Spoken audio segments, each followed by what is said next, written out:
Have you ever felt death so close that you could almost describe its smell? My death smelled like stale taxi seats and cheap lemon air freshener. The moment I realized I was locked inside, it was like the air itself turned poisonous. The driver's eyes never left the road, his face blank, ordinary, forgettable, like someone you'd never notice until it was too late. I pulled at the handle. Nothing. I tried the other side. Locked. And then he spoke. The same words I'd heard years ago, whispered in the dark when I was still a teenager. Don't be afraid. I'm always nearby. That was the moment I knew this ride wasn't taking me home.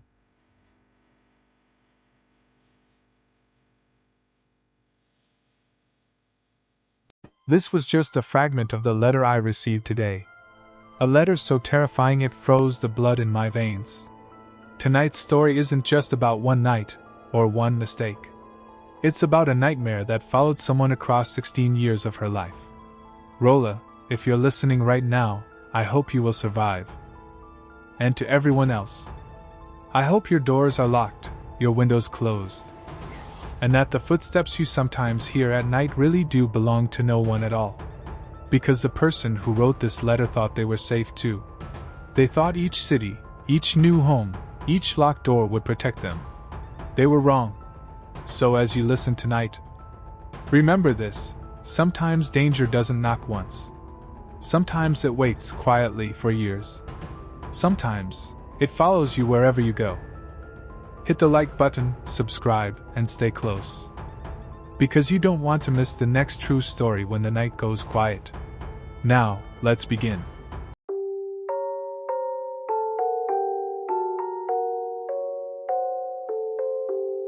My name is Rola.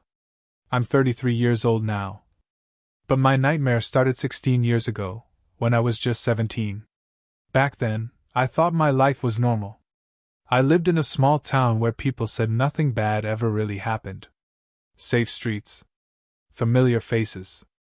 Parents who believed I was too young to know real fear. They were wrong. One evening, I stayed late after school. By the time I got on the last bus, the sun had already gone down. I remember the hum of the engine, the dim overhead lights, and how empty the seats felt around me. Just me, and a handful of strangers. When the bus stopped near my street, I stepped out into the night. I should have been alone, but I wasn't. Footsteps followed me. Slow at first, almost casual, but they matched mine. When I quickened my pace, they quickened too. I looked back. There was a man, maybe 24, 25, walking just far enough behind me to pretend it was coincidence. He looked so ordinary that if you asked me to describe his face, even then I couldn't. Not the color of his eyes, not the shape of his mouth. Just average.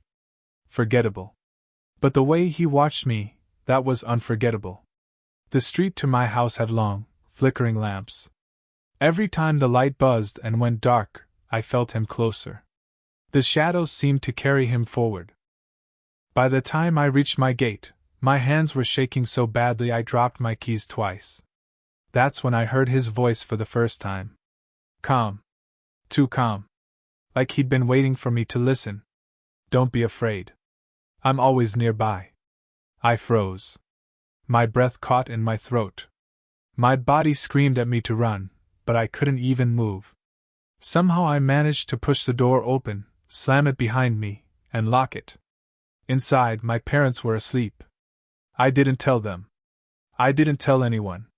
Who would believe me? How could I describe a man with no face, only a voice that branded itself into my memory? That night, I lay awake until morning, hearing those words again and again. And even now, 16 years later, I can still hear them as clearly as if he were standing right behind me. It came back years later. When I was 22, it returned.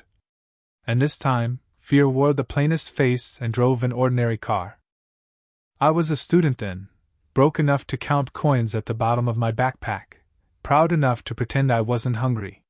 My campus was 2 towns away from the cheap room I'd found, and the Saturday bus that should have taken me back had broken down an hour earlier with a cough of black smoke and a driver who shrugged like that was the end of it. Rideshare surge was a joke I couldn't afford, and none of my friends picked up. The light was already turning that late gold that looks safe until you notice how long the shadows have become. I stood at the shoulder with a cardboard square that used to be the back of a cereal box. North Campus. Cars hissed past in thin, impatient lines, their tires making that whisper you only hear when you're alone. Wind pushed my hair into my mouth, dust stuck to my lips. The smell of hot asphalt and a nearby field, wet, green, a little rotten, made me weirdly aware of my own skin. He pulled over in a silver sedan so ordinary it might as well have been a rental. No bumper stickers, no dents, windows clean, a tiny crack in the windshield that had already spidered but hadn't spread. The kind of car that disappears the second it turns the corner. He leaned across and opened the passenger door. You headed north? His voice wasn't deep or sharp. It was average. A voice you'd never be able to imitate because there was nothing to catch. I hesitated, scanning him in the quick way women learn to scan: clothes, work jacket, navy, zippered, hands clean, short nails, a faint smear of oil like he checked something under the hood, age, 29? Maybe 30. No obvious danger. No obvious anything. I told myself to be smart, text someone, license plate, quick photo. My phone was at 3%. I took the seat. Inside smelled like old coffee and pine, the kind of tree-shaped freshener that promises forest breeze and delivers a headache. There was a rosary hanging from the rearview mirror. A takeout receipt folded into a square sat in the cup holder, stained the color of cola. On the floor mat, one corner of a map book poked out, creased soft, used, a few page tabs like someone still trusted paper over GPS. He pulled back onto the road smooth as if he did it 10 times a day. We passed the dead bus, a hulking shadow against the sky. Rough luck, he said. Yeah, I answered, and buckled in. He asked where on campus I lived. I lied, named a different dorm. He asked what I studied. I made it vague. Lit. Mostly.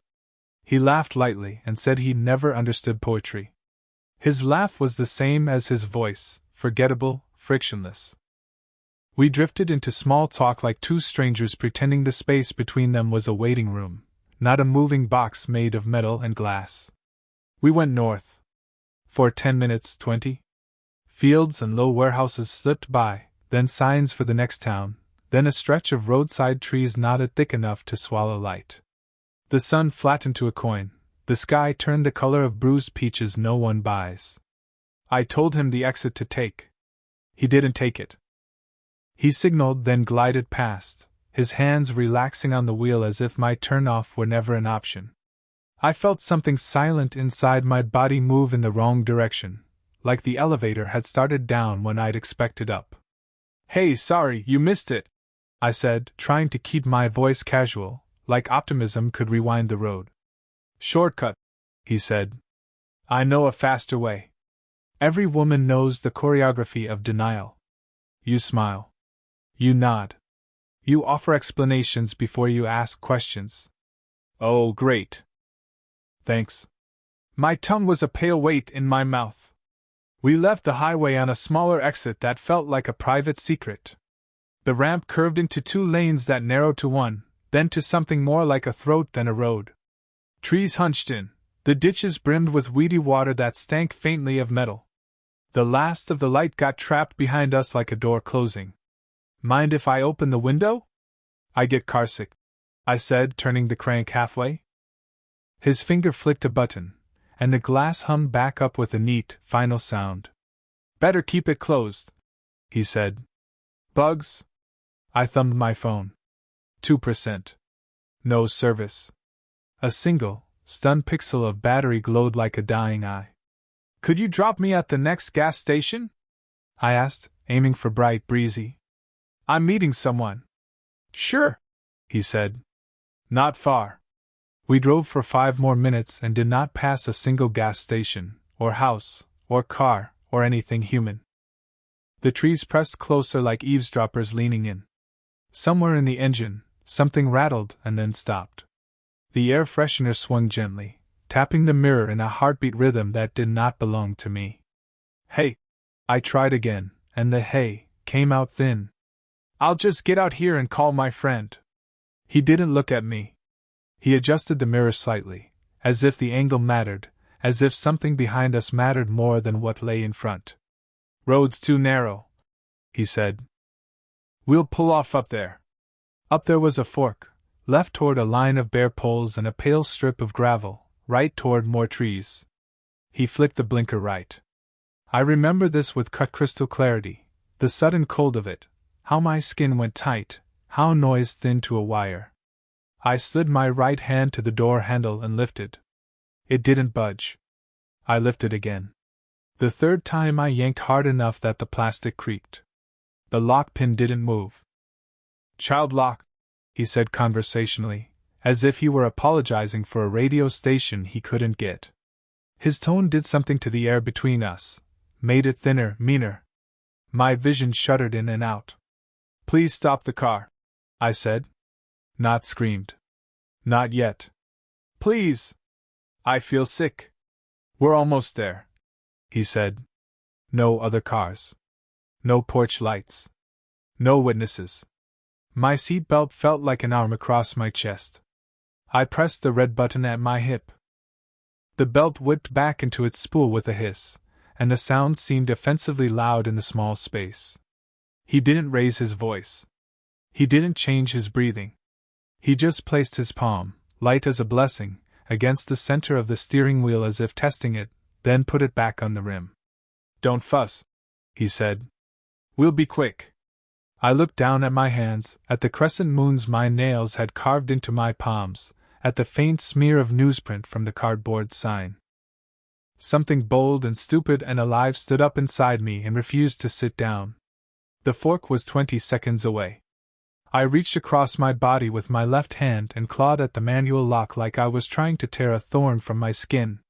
It wouldn't lift. I shoved my shoulder into the door, feeling the rubber seal bite back. The car drifted a little. He corrected with the gentlest pressure, like he was guiding a tired horse. Don't, he said softly. He took the right turn. I kicked the door with my heel, once, twice, felt the frame shudder through my bones. With my other hand I pushed the window switch down and jammed my fingers in the gap before he could raise it. The glass ground painfully against my knuckles. I didn't pull back. The space was enough. I wormed my fingers out into night air that smelled like mud and leaves and something old, the world rushing past in damp breath.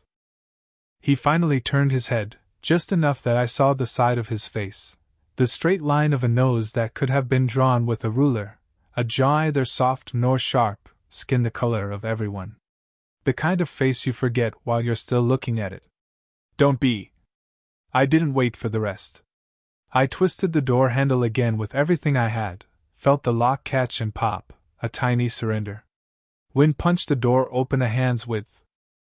The car wasn't going fast, maybe 25, but asphalt at 25 is still a blade. I threw my weight into the gap and let the world take me.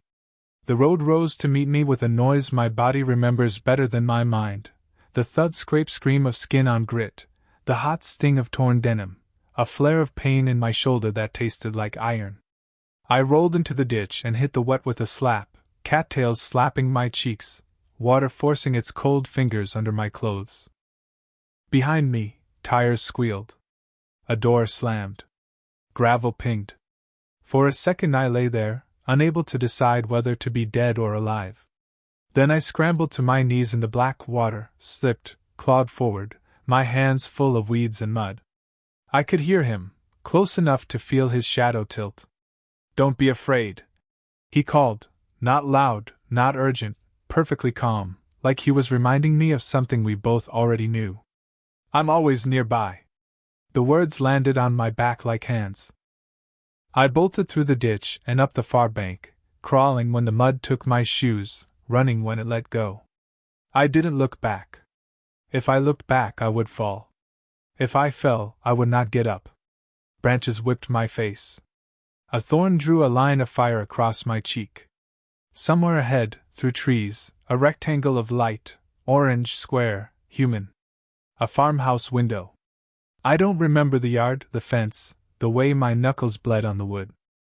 I remember a woman's voice, sharp and scared, a porch light exploding into existence, the shape of a man in the doorway clutching a phone like a weapon. I remember saying, "Help," in a voice that sounded too small to belong to me. I remember the silver sedan turning without hurry, as if nothing at all had happened, and sliding back into the dark road that had coughed it up. The sheriff came. He asked questions I couldn't answer. Color of eyes? Height? Distinguishing features? I said average, so many times it turned into a kind of prayer. He wrote down my answers with a face that had done this before, and I watched his pen become less and less interested in the paper. "Do you want to call your parents?" someone asked. I said no. I didn't want to hear the shape of my mother's fear over a phone. I told my roommate I'd taken the late bus and crashed on a friend's floor. On Monday I went to class in long sleeves and a scarf even though the heat was on in the building, because the sensitive places on my body felt like lies I had to hide. That night, I dreamed I was still in the ditch. I woke to the tapping of a branch against my window and lay frozen for a full minute, counting to 60 and back again like numbers could guard me. People say you remember faces. They're wrong. Some faces are made to be forgotten. It's the words that stay. They stick like burrs inside your head and you carry them, no matter how many miles you put between yourself and the place you almost disappeared. Don't be afraid. I'm always nearby. He said it when I was 17. He said it when I was 22. And the worst part was knowing this. If he could wait 5 years, he could wait longer. 3 years passed. I was 25 when the nightmare found me again. By then, I had convinced myself the man on the bus at 17, the driver on that back road when I was 22, maybe they were different people. Maybe I had stitched fear into one face because it was easier than believing the same shadow followed me across years and cities. That night I went out with friends. It wasn't anything special, just a crowded bar, sticky floors, too loud music, and laughter that didn't always feel like mine. Around midnight I said my goodbyes. The others lived nearby. I lived farther, in a rented place that smelled like someone else's cooking no matter how many candles I'd burned. I pulled out my phone and ordered a ride. It said 5 minutes away. I remember the relief, the safety of knowing someone was coming, a stranger but a scheduled one, a name, a profile, a car make and color. I waited under a flickering street lamp while the night hummed with traffic and laughter spilled from the bar's door. Then a car pulled up. Same color. Same shape. Right on time. The driver rolled down the window. "Rola?" he asked. I nodded and got in. The seat was cold. The air smelled of lemon, cheap, chemical, like the kind you spray to hide something worse. There was no phone clipped to the dash. No GPS voice chirping instructions. Just the hum of tires and the soft sound of breathing that wasn't mine. 2 minutes in, my phone buzzed. A notification lit the screen. Your driver is waiting. A different license plate. A different car. My real ride. My stomach dropped. I lifted my head and looked at the man behind the wheel. He was so ordinary my mind slid off his features, just as it had years ago. Average build. Average face. A man you'd forget the second he passed you in daylight. But my body remembered before my brain did. My heart started to hammer. I reached for the door handle. Locked. Click. The sound of every door sealing at once. The driver didn't look at me. His voice was calm. "Don't be afraid," he said. "I'm always nearby." The same words. After 8 years. After different cities, different lives, different versions of me. The same words. Panic flooded me like fire in my veins. My hands clawed at the handle. My breath fogged the window as I pushed, but nothing moved. The child locks. He had me. Streetlights blurred past, each one a chance to scream, each one swallowed by the dark. I pounded on the glass with the side of my fist. No one looked. No one ever looks. "I need to get out," I said. My voice was too small. He didn't answer. He just drove, steady and calm, as if this road had always been waiting for him. I thought about my mother. About the text I hadn't sent. About how tomorrow my friends might say, "She must have left early, we don't know where she went." And the world would go on, and my name would be a question mark in their mouths. Something inside me snapped. I unbuckled, shoved my shoulder against the door, and waited for the car to slow near an intersection. The light turned yellow. He braked. For one breath, one impossible second, the lock pin clicked up, maybe by accident, maybe by mercy. I threw the door open and launched myself into the night. The ground met me with a scream of pain. My arm hit first. There was a sound, a crack that seemed to echo inside my skull. Fire exploded from my wrist to my shoulder. I rolled across the pavement, skin tearing, air gone from my lungs. Behind me, the car idled. For a heartbeat I thought he would come after me. The taillights glowed red, waiting. Then, calmly, the car pulled away and disappeared into the dark. I lay there, clutching my arm, unable to move. Strangers gathered, voices buzzing like bees. Someone called for help. Sirens wailed. But all I heard was his voice, still threaded into my bones. "Don't be afraid. I'm always nearby." The price of my life that night was a broken arm. And the worst part? I knew he wasn't gone. I knew he was only proving something to me. That he could find me again, anywhere, anytime. And all I could do was wait for the next time he whispered in the dark. 3 more years crawled by. I was 28 when the nightmare learned my new address. I moved again, new job, new city, 3rd floor walk up over a narrow street that smelled like fried food on weekends and warm detergent during the week from the laundromat next door. It felt anonymous in the way I craved, mailboxes in a row like teeth, a stairwell with a motion light that took 2 steps to wake, doors that all looked the same. I told myself anonymity was safety. I told myself that what happened at 17 and 22 and 25 lived in other zip codes. I told myself a lot of things. My apartment had 2 locks and a chain. I added a bar between the door and the floor, a cheap camera above the peephole that sent shaky little clips to my phone. The first night I slept with the bathroom fan on to drown out building noises. The second night I told myself to be normal and turned it off. On the third night I heard it, a single knock. Not the sharp, impatient rap of a delivery. Not the friendly rhythm of a neighbor. One knuckle. Once. Near midnight. I stood behind the door without breathing, the way you do when you're trying to be less real. Another knock, as soft as a fingertip testing paint. I looked through the peephole. The hallway was a tunnel of cheap carpet and dim bulbs, empty as a throat.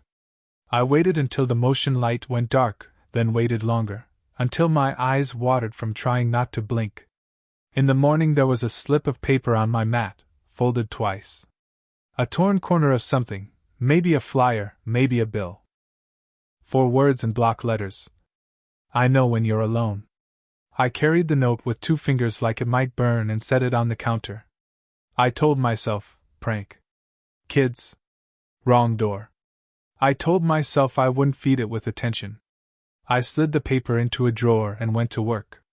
2 nights later, 3 knocks, spaced like breaths. The hall camera recorded 60 seconds of nothing.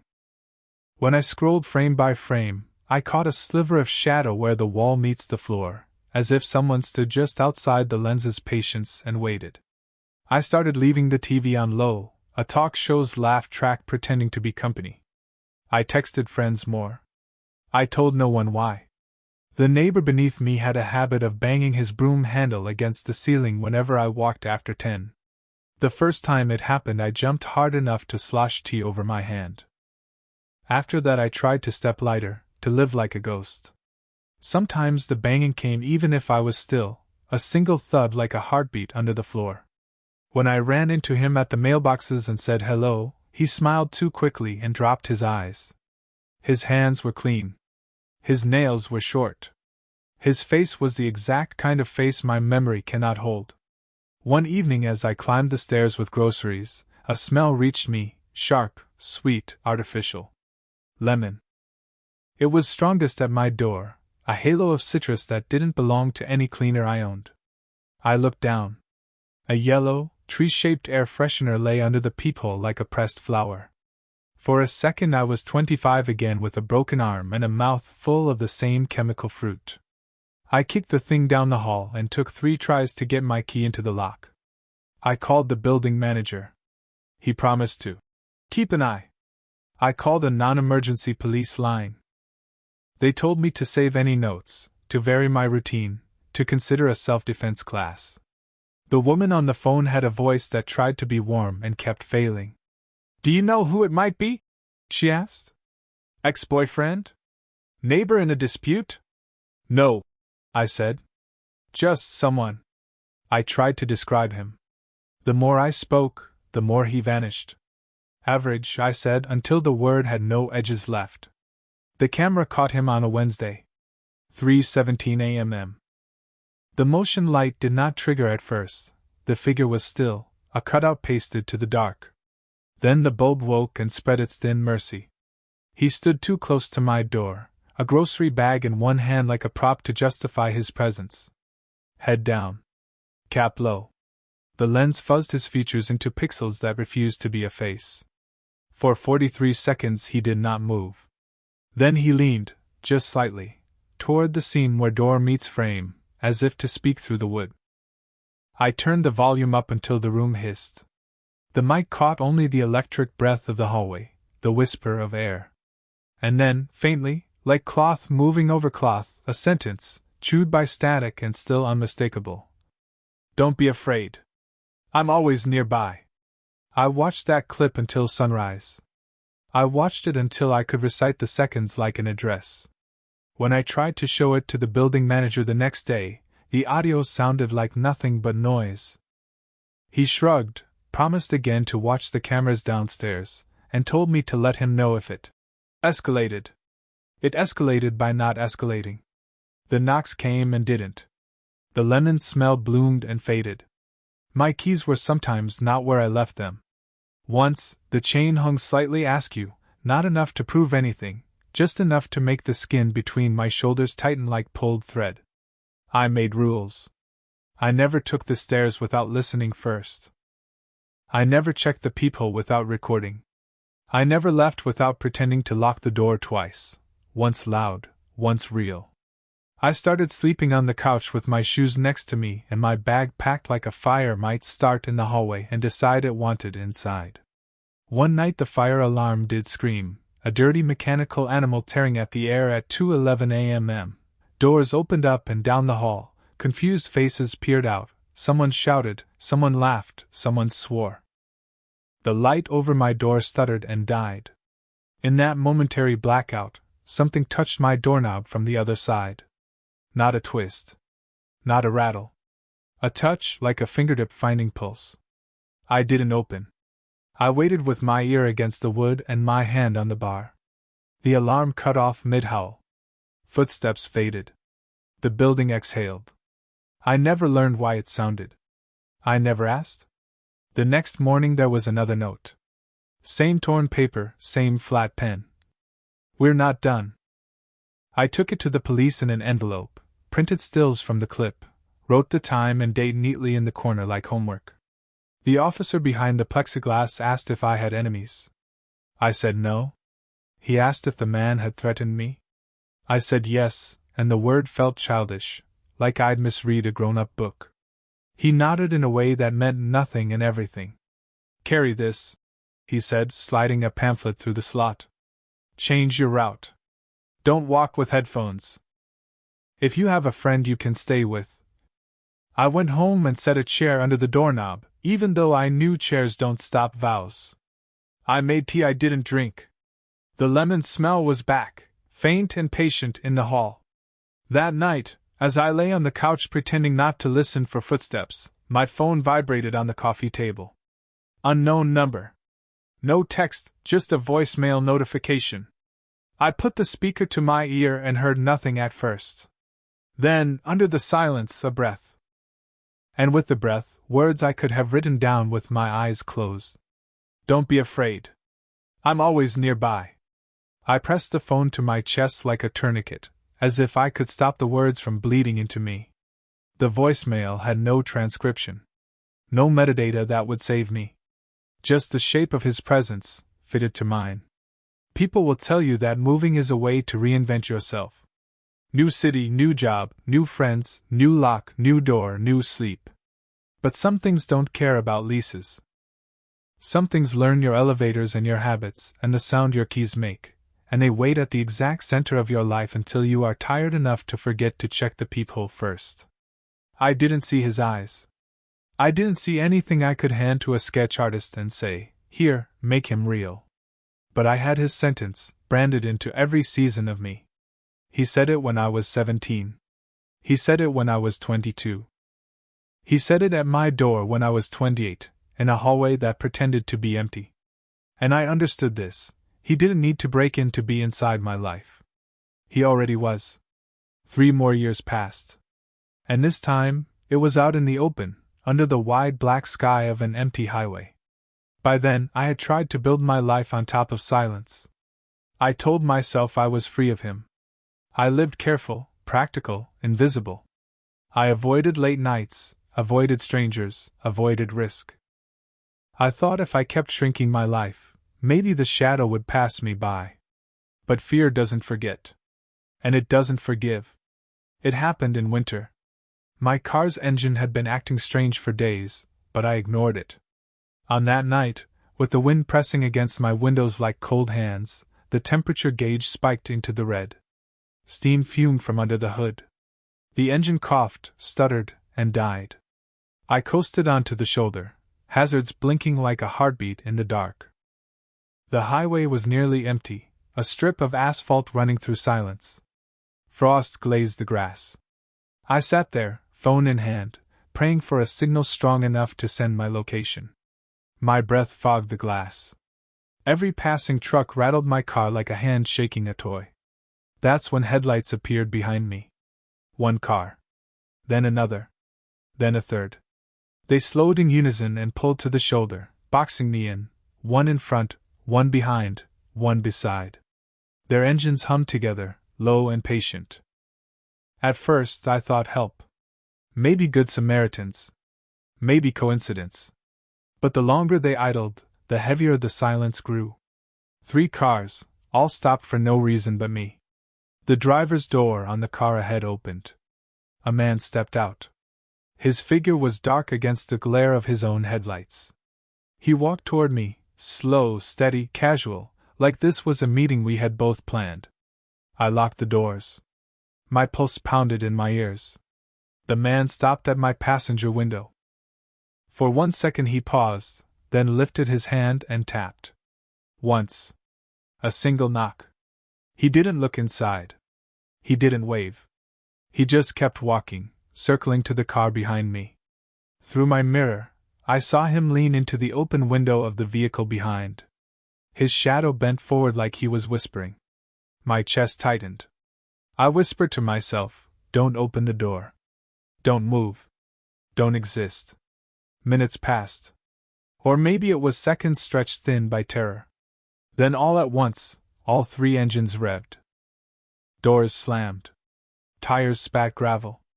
One by one, the cars pulled back onto the highway, their red taillights trailing into the distance until nothing remained but the cold and my own ragged breathing. I should have felt relief. I didn't. Because in that silence, with frost tightening its grip on the world, I heard it. Not outside, not through the glass, not from the road, inside my head, inside the place his words had lived for years. "Don't be afraid. I'm always nearby." I don't know if he spoke that night, or if my memory spoke for him. But it doesn't matter. Because I knew, with a certainty that rooted me to the seat, that he was there. Maybe in one of those cars. Maybe in all of them. Maybe standing just out of the light where I couldn't see his face. When the tow truck finally arrived 40 minutes later, I couldn't stop shaking. The driver asked if I was cold. I nodded. It was easier than explaining the truth, that the cold wasn't outside me, but inside, and it had been there for 14 years. People always say the highway is freedom. That night, for me, the The highway was a trap, and the open dark was just another room he had found me in. He was 17 steps behind me once. Then he was the driver of a car. Then the neighbor below. And now he was 3 engines waiting in the night. I knew then what I know now. I could keep moving cities, keep changing locks, keep telling myself I was safe. But safety was a story I'd already lost. Because he had promised me. And he always keeps his promises. Don't be afraid. I'm always nearby. And now I'm 33. The nightmare didn't just return this time. It stepped straight into my living room. It began so ordinary. My cousin called to say a family acquaintance was in town, someone who could help me with repairs, cheap, trustworthy. A friend of a friend. I was tired, working too much, and the ceiling in my kitchen leaked every time it rained. I agreed without thinking. Why wouldn't I? When he arrived, I almost laughed at myself. He looked like anyone. Jeans. A jacket you could buy at a thrift store. Hands that carried a toolbox. A face my eyes slid off the moment I tried to focus. Average. Forgettable. Harmless. Rola, he said. Calm. Too calm. Like he'd been waiting years just to say my name out loud. I let him in. He fixed the leak, or at least pretended to. He sat at my table and drank the tea I made. My cousin had promised he was safe. My body screamed otherwise. My skin prickled the way it had in every city, every encounter. I wanted to push him out, but fear kept me polite. Fear always makes us polite. It wasn't until he stood to leave that I knew.